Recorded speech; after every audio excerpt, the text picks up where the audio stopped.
Halo semuanya, selamat datang di pembahasan kita kali ini.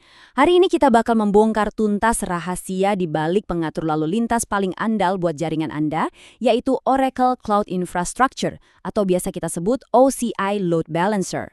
Coba bayangin deh, apa yang terjadi kalau tiba-tiba lalu lintas internet membanjiri satu server Anda secara bersamaan? Pastinya server bakal kelebihan beban, melambat, atau yang paling parah, mati total.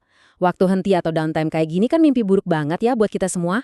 Nah, disinilah load balancer masuk sebagai pahlawan yang bakal beresin masalah infrastruktur Anda dengan sangat elegan. Di sesi kita kali ini, kita akan menelusuri 4 area utama. Kita mulai dari pengantar load balancing, terus masuk ke perbandingan public versus privat, lanjut ke tutorial penyetalannya, dan kita tutup dengan perutean serta pemeriksaan kesehatan. Yuk, langsung aja kita mulai. Bagian 1. Pengantar load balancing. Jadi, apa sih sebenarnya load balancer itu? Gampangnya, ini tuh layanan distribusi lalu lintas otomatis. Coba bayangin, dia kayak polisi lalu lintas yang super sibuk, berdiri tepat di antara klien dan server backend Anda.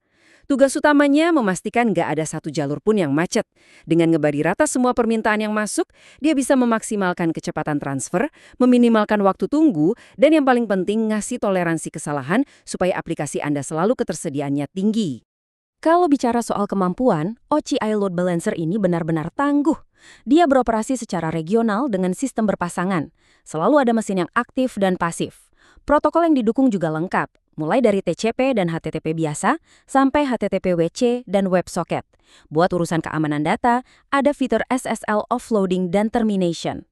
Tapi bagian yang paling keren adalah skalabilitasnya. Anda bisa langsung menikmati pilihan bandwidth dari 100 Mbps, 400 Mbps, sampai 8 gigabit per second seketika.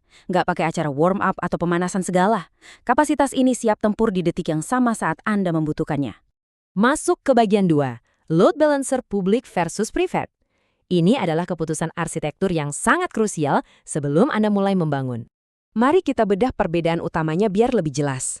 Kalau Anda butuh titik masuk langsung dari internet, pilihannya jatuh ke load balancer publik.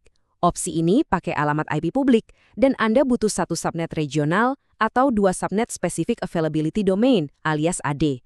Sebaliknya, kalau Anda cuma mau menangani lalu lintas lokal di dalam virtual cloud network atau VCN Anda, pilihannya adalah load balancer privat. Karena sifatnya tertutup, dia cuma pakai IP privat. Dan untuk arsitektur privat ini, Anda cukup nyiapin satu subnet regional atau satu subnet spesifik AD aja. Biar ada gambaran gimana cara kerjanya sebagai jaring pengaman, kita bahas lebih detail arsitektur publik. Load balancer publik secara otomatis ngasih Anda kemampuan failover lintas AD. Cara kerjanya cerdik banget. OCI bikin sepasang load balancer, satu utama dan satu siaga, yang masing-masing ditaruh di AD yang berbeda. Terus ada floating public IP atau IP public yang mengambang dan nempel di mesin utama. Kalau amit-amit terjadi pemadaman, IP itu langsung pindah otomatis ke mesin siaga. Hasilnya, aplikasi Anda tetap jalan seolah nggak terjadi apa-apa.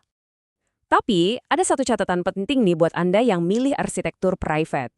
Kalau Anda merancang load balancer private menggunakan subnet spesifik AD, sistem bakal naruh kedua salinan load balancer tadi ke dalam satu subnet di satu AD yang sama. Artinya apa? Sayang sekali, Anda nggak akan dapat ketersediaan tinggi lintas AD. Fitur penyeimbangannya sih tetap juara, tapi perlindungannya benar-benar terisolasi cuma di satu zona ketersediaan itu aja. Jadi harus dipertimbangkan matang-matang ya. Bagian 3. Tutorial konsep penyetelan. Sekarang, gimana caranya merakit ini semua dari awal? Kita bisa ngelakuinnya lewat 4 langkah logis yang simpel. Langkah pertama, Anda pilih availability domains dan tentukan subnetnya. Langkah kedua, layanan OCI bakal otomatis nyediain pasangan aktif dan siaga untuk Anda. Ingat, proses pasang-memasang mesin ini jalan diam-diam di balik layar, jadi Anda nggak usah repot. Langkah ketiga, Anda mengkonfigurasi yang namanya listener. Dan langkah keempat, Anda menentukan backend set. Yuk kita kupas sedikit 2 langkah terakhir ini.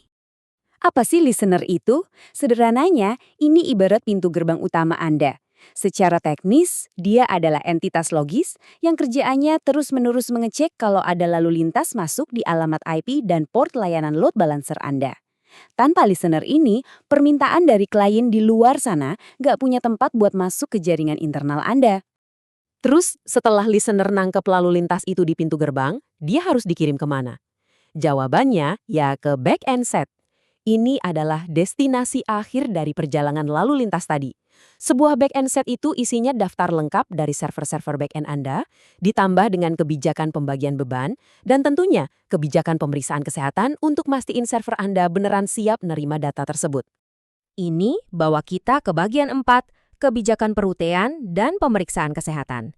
Kita lihat gimana load balancer mengambil keputusan sehari-hari. Waktu harus mutusin server back-end mana nih yang dapat giliran terima request selanjutnya, load balancer pakai 3 algoritma khusus. Pertama, round robin. Ini adalah setting default yang ngebagi lalu lintas secara berurutan. Kedua, IP hash, yang nentuin rute berdasarkan alamat IP sumber si pengguna. Dan yang ketiga ada least connection. Ini menarik karena dia bakal secara dinamis nyari dan kirim lalu lintas ke server yang koneksi aktifnya paling sedikit. Jadi beban kerjanya benar-benar adil merata. Tapi aturan main ini bisa berubah loh tergantung tipe lalu lintasnya. Kalau lalu lintasnya itu TCP atau HTTP biasa yang non-sticky, load balancer bakal mantap nerapin algoritma yang baru kita bahas tadi.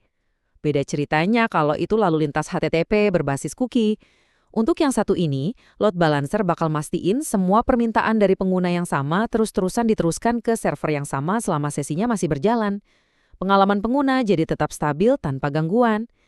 Nah, secanggih apapun rute kita, percuma kan kalau ternyata server tujuannya lagi rusak? Makanya, sangat krusial buat ngatur pemeriksaan kesehatan atau health checks. Ini adalah mekanisme pertahanan bawaan load balancer untuk mastiin lalu lintas berharga Anda cuma dan hanya dikirim ke server yang kondisinya benar-benar sehat dan siap merespons. Mekanisme health checks ini lumayan fleksibel. Anda bisa aktifin buat back-end tertentu aja, buat satu back-end set penuh, atau sekalian untuk keseluruhan load balancer. Oh ya, informasi aja, satu IP itu bisa ngedukung sampai 16 listener sekaligus. Sistem bakal aktif memantau detak jantung server Anda, menganalisis responsnya baik di tingkat jaringan TCP maupun di tingkat aplikasi HTTP. Buat bantu operasional harian Anda, API Health Check ini nyediain monitor status yang simple banget dengan cuma 4 pilihan. Anda bakal lihat status oke kalau semua infrastruktur berjalan sempurna. Warning kalau mulai ada kendala-kendala kecil, critical kalau ada kegagalan yang parah, dan unknown kalau statusnya emang belum bisa dikonfirmasi. Ini bikin tugas diagnosa masalah back-end Anda jadi super gampang dan nggak pakai nebak-nebak lagi. Ada satu angka penting yang wajib Anda ingat soal pemantauan ini. 3. Kenapa? Karena status kesehatan infrastruktur yang kita bahas barusan diperbarui setiap 3 menit sekali. Ini adalah tingkat detail yang paling spesifik buat mastiin Anda punya visibilitas penuh secara konsisten atas kesehatan aplikasi Anda. Jadi, kita sudah di akhir pembahasan. Setelah lihat semua mekanismenya, dari algoritma perutean sampai pengawasan kesehatan setiap 3 menit, saya punya satu pertanyaan buat Anda. Topologi load balancer mana nih yang paling pas buat mengamankan masa depan jaringan Anda? Apa Anda butuh ketangguhan failover dari load balancer publik? Atau justru Anda butuh privasi maksimal dengan load balancer privat? Pilihan sepenuhnya ada di tangan Anda. Selamat merancang infrastruktur terbaik Anda, dan sampai jumpa lagi.